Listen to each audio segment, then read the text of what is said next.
जय हिंद दोस्तों, सैनिक समाचारों में आपका हार्दिक स्वागत है। सबसे पहले बात करते हैं रोज की तरह हेडलाइंस की। हेडलाइंस में बात करूंगा कि सबसे पहले पेंशन संशोधन और एक मुश्त एरियर पर एक्स सर्विसमैन हुए लामबंद, मामला दोबारा सुप्रीम कोर्ट में।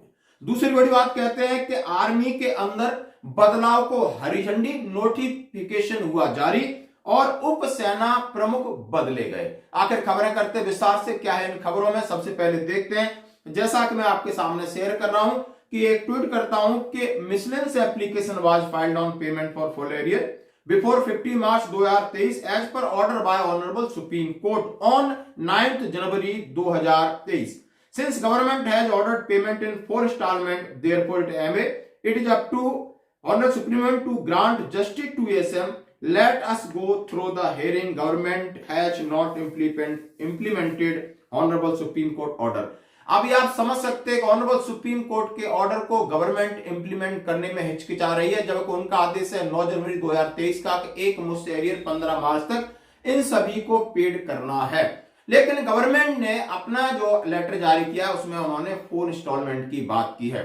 दूसरा, इसके साथ जंतर मंत्र के ऊपर बहुत सारे सैनिक संगठन ने स्टार्ट कर दिया है 20 तारीख को, फिर कोई 25 तारीख को, कोई मार्च में, यानी सब इस पेंशन संशोधन के खिलाफ आवाज उठा रहे हैं और ये आवाज खुद उठा रहे हैं, सब मिलजुल के उठा रहे हैं। उनका एक ही मोटिव है कि अब जवानों के साथ छलावा स्वीकार नहीं किया जाएगा। जैसा कि आरओपी 2 के अंदर जैसे ही इनकी सारी टेबल्स निकली और उसमें सीधा सीधा हमें घाटा दिखाई दे रहा है और हो रहा है, और कोरिजेंडम पीपी भी इश्यू हो गए, किसी को कुछ नहीं मिल रहा है। सिर्फ नीचे वाले एनसीओ जो 20 साल से पहले रिटायर हुए हैं या 2016 में कुछ लोग रिटायर हुए उनको फायदा हुआ है, बाकियों को नुकसान है। अच्छा हुआ कि उन्होंने एक लाइन डाल दी कि जिसकी बड़ी हुई है उसकी कम नहीं होगी। यदि ये नहीं डालते तो कईयों का लाखों का घाटा भी हो सकता था। अब इनकी मांगों को लेकर, यानी पेंशन संशोधन और एक मुश्त एरियर को लेकर, चाहे कोर्ट हो, चाहे जंतर मंतर हो, चाहे दिल्ली हो, चाहे सड़क पर हो, हर स्टेट में भूतपूर्व सैनिकों में एकजुटता दिखाई दे रही है। ये शायद भविष्य के लिए बहुत अच्छी बात है। दूसरी बड़ी बात कहते हैं कि सेना ने अपने नियमों में जो बदलाव था उसको हरी झंडी दे दी, नोटिफिकेशन दिया और उसको आप पढ़ सकते हैं कि Indian army to conduct common entrance exam to recruit JCO, Agniveer and other before recruitment rally.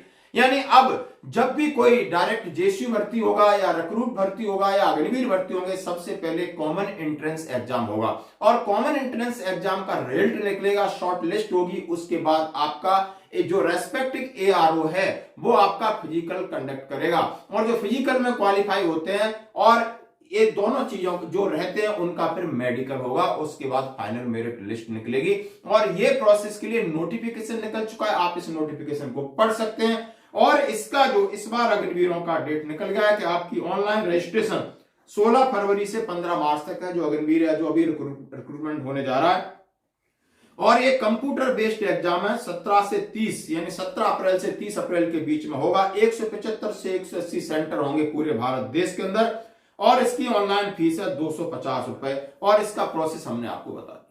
तीसरी बड़ी बात करते हैं, सेना के यानी आर्मी के नए सेना उप प्रमुख बनाए गए। कौन बनाया गया? लेफ्टिनेंट जनरल एमवी सुचेंद्रा कुमार होंगे थल सेना के नए उप सेना प्रमुख। Vice chief of Indian army, भारतीय सेना में बदलाव पहले थे लेफ्टिनेंट जनरल बीएस राजू साहब, जिनको साउथ वेस्ट कमांड का आर्मी कमांडर बनाया गया और हम इन्हें मुबारकबाद देते हैं। आज की खबरों में इतना ही, बने रहिए हमारे साथ। जय हिंद।